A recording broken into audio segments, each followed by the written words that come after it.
मृत्युशय्यामा पुगेको वैद्यखानामा कायापलट कसरी बढ्यो 300% आम्दानी।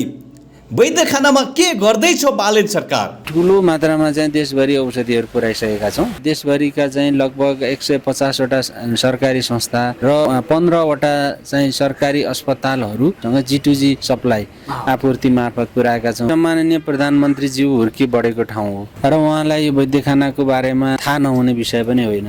त्यसकारणले सरकारको प्राथमिकतामा छ। बजारमा अहिले एकदमै माग हुने जुन हाम्रो शिलाजित भन्छौँ, च्यवनप्राशहरू, यी यस्ता मिमिया, अभिपत्तिकर, सितोपलादी, त्रिफला इभन सामान्य औषधि हो।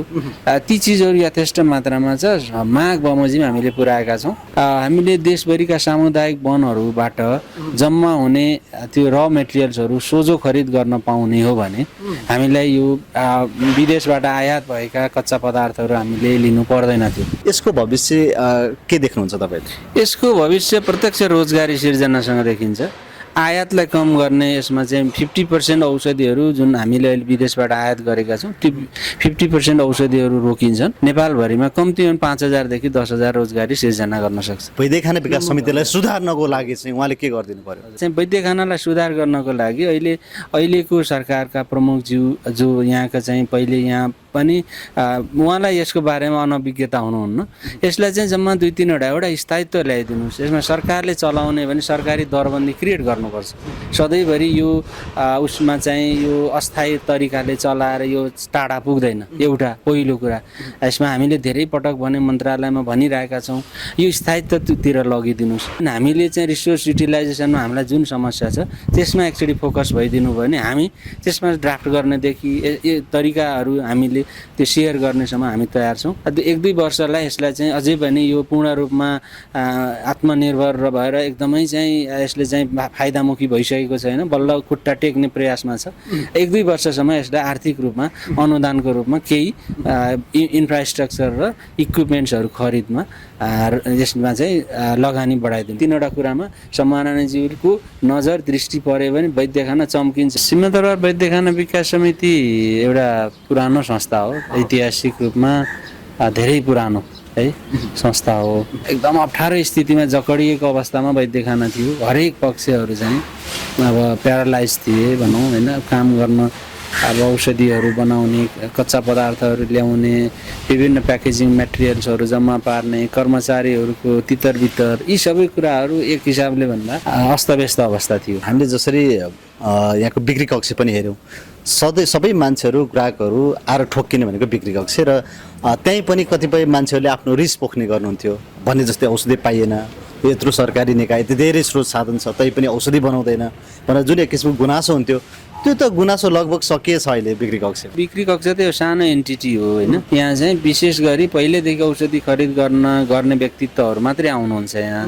त्यो बाहेक हामीले ठुलो मात्रामा चाहिँ देशभरि औषधिहरू पुर्याइसकेका छौँ। देशभरिका चाहिँ लगभग 150वटा सरकारी संस्था र 15वटा चाहिँ सरकारी अस्पतालहरूसँग G2G सप्लाई आपूर्ति मार्फत पुर्याएका छौँ भने देशभरि चाहिँ 150+ पुग्नु भएको छ।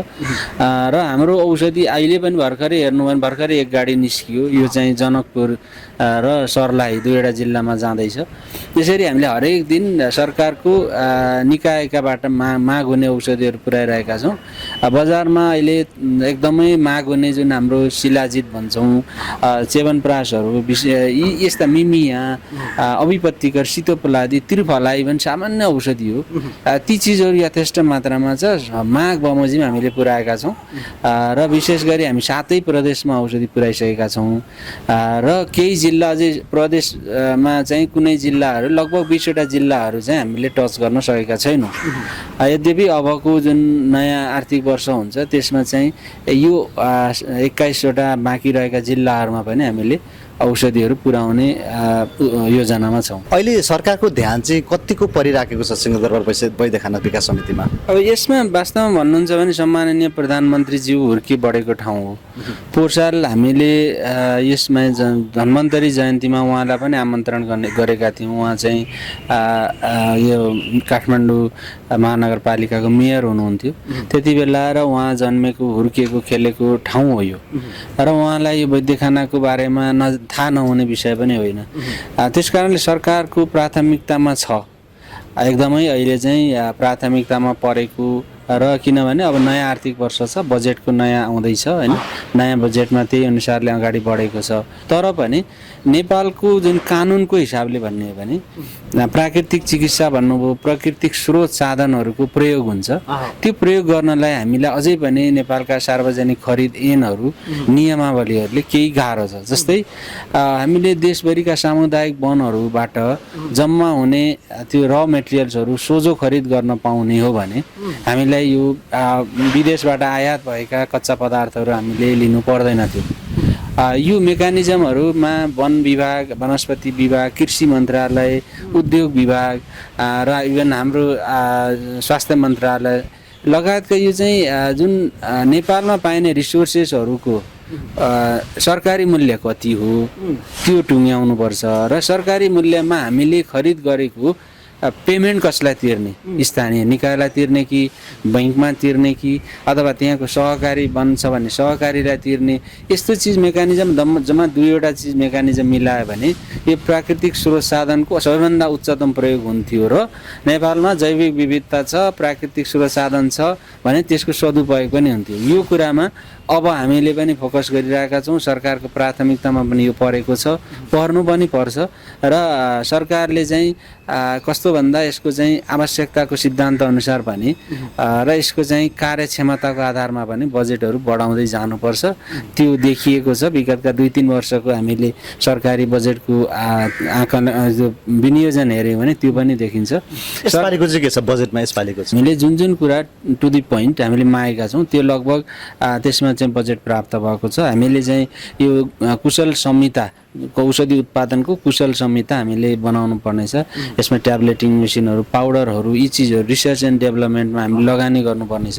यी चिजहरूलाई हामीले केही पैसा मागेका छौँ, नयाँ आर्थिक वर्षमा आएको छ, त्यसलाई हामीले इम्प्लिमेन्ट गर्छौँ। माननीय प्रधानमन्त्रीज्यू हुर्की बढेको ठाउँ हो र उहाँलाई यो वैद्यखानाको बारेमा थाहा नहुने विषय पनि होइन।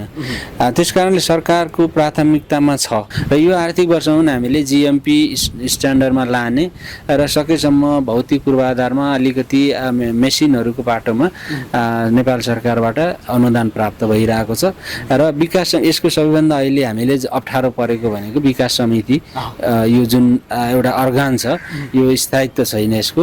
यसमा अहिले भन्नुहुन्छ भने विकास समिति बोर्ड पनि छैन। यो अहिलेको सरकारबाट यो एक लेभलमा डिजल्भ भएको अवस्था छ। त्यस कारणले गर्दा यो समितिमै अब राखिराख्ने हो अथवा नेपाल सरकारले यसलाई अन गर्ने हो अथवा यसलाई पिपिपी मोडलमा लग्ने हो अथवा यसलाई कम्पनीमा लाने हो, यो कुरामा चाहिँ हामीले अब कुरा पनि दिएका छौँ र यसलाई चाहिँ यो पुनर्विचार गर्नुपर्ने जरुरी छ। जुन हामीले अघि भनेको कच्चा पदार्थलाई, जुन र मेटेरियल्सहरू नेपालमा पाइने जडीबुटी र अन्य स्रोत साधनहरूलाई कलेक्सन गर्ने, प्रोसेसिङ गर्ने र त्यसको मूल्य बनाइदिने, मूल्यलाई खरिद गर्ने मेकानिजम बनाइदिने। अहिले नभएको यही दुईटा हो, मूल्य छैन, कति मूल्यमा किन्ने हो र त्यसलाई कसलाई पेमेन्ट गर्ने त्यो मेकानिजम छैन। सार्वजनिक खरिद ऐनमा हुन्छ अथवा अर्को नियमावली बनाएर हुन्छ, यसलाई चाहिँ गर्ने हो भने नेपालमा प्रत्यक्ष रूपमा यसले रोजगारी सिर्जना गर्छ। एकदम नगद रूपमा लिन सक्ने भने प्राकृतिक स्रोत साधन हुन्, त्यसमा विशेष गरी जडीबुटी पर्छ। त्यो नेपालभरि सामुदायिक वनहरू हुनुहुन्छ अथवा खेती गरेको हुनुहुन्छ, त्यो चिजलाई हामीले किन्न सकेका छैनौँ। हामीसँग पैसा भयो भने हामी किन्न सकेका छैनौँ। हामीले अहिलेसम्म पनि आयातै गर्नुपर्ने यो बाध्यतामा छ। यति कुरा गर्ने हो भने र यो जुन स्टेबिलिटी दिने, यसलाई चाहिँ अलिकति प्राइमरी उसमा फोकसमा पार्ने र नीतिगत रूपमा र कानुनमा रहेका केही कुराहरू सच्याउने भने यसले त्यो काम गर्न सक्छ। अहिले हामीले गरेका पनि छौँ। कस्तो सुन्दै लाजमर्दो कुरा होइन? अब यत्रो धेरै जडीबुटीहरूको देश होइन, प्राकृतिक जडीबुटीहरू यत्तिकै मरेर गइरहेका छन्, खेरा गइरहेका छन्। तैपनि वैद्य खाना विकास समिति जस्तो संस्थाले त्यो स्थानीय लेभलमा भएका जडीबुटीहरू, कच्चा पदार्थहरू किन्न सक्दैन र तिनैबाट औषधि बनाउन सक्दैन, विदेशबाट इम्पोर्ट गर्नुपर्छ। यो कुरा भन्न आफैलाई पनि मलाई लज्जास्पद हुन्छ। मेरो यो लज्जाको कुनै मूल्य छैन, म मूल्य तिर्न पनि तयार छु।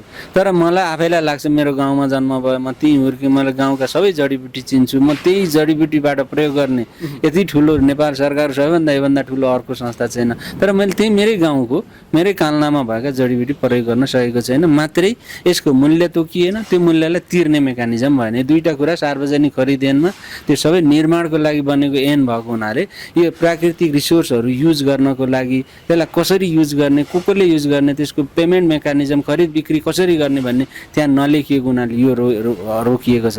वास्तवमा भन्नुहुन्छ भने अहिले पनि हामीले संसारले चाहिँ आफ्ना देशभित्रका रिसोर्सलाई कसरी युज गरेको छ र कसरी पैसा कमाएको छ, तर हामीले कोही नदिएका छौँ अथवा अरूले एउटा कौडीको मूल्यमा लगेको छ अथवा चाहिँ हामीले त्यसको चिनेनौँ। चिनेका पनि छौँ, गफ पनि गरिरहेका छौँ, जे जङ्गल जडीबुटी देश भनेर चाहिँ डम्फु पनि बजाइरहेका छौँ, तर त्यो हामीले खरिद गर्छौँ भन्ने बेला यो मेकानिजम बनेको छैन। यो नयाँ सरकार भनौँ अथवा सामान्य प्रधानमन्त्रीज्यूको जुन अहिलेको मेकानिजम छ, मन्त्रालयहरू विभिन्न छौँ, हामी काम गर्नको लागि तयार छ। यो सबैले टिम बनाएर यसमा भएका अप्ठ्याराहरूलाई जुन कानुनी जुन हामीलाई अडचन छन् ती मात्रै, जस्तै हामीले एक ठाउँदेखि अर्को ठाउँ गऱ्यौँ भने स्थानीय निकायबाट अर्को स्थानीय निकायमा जान ट्याक्सेसन छ। हाम्रो रिसोर्स हो, एउटा देशभित्रको मानौँ एउटा चिज हो, त्यो एक ठाउँबाट अर्को ठाउँमा जाँदा पनि ट्याक्सेसनका कुराहरू छन्, आन्तरिक त्यो करहरूका कुराहरू छन्। यी चिजहरूलाई हटाइने र एउटा निर्बाध रूपमा सरकारका छाप लगाएका ठुला ठुला गाडीहरू बाटोमा हिँड्ने जसमा चाहिँ रिसोर्सेसहरू बोकियोस्, त्यो हुन सक्यो भने, त्यो नहुन फेरि ठुलो कुरा केही पनि छैन। 2 दिन 3 दिनको त्यो दिमाग मन्थनले यो सबै कुरा निकाल्छ।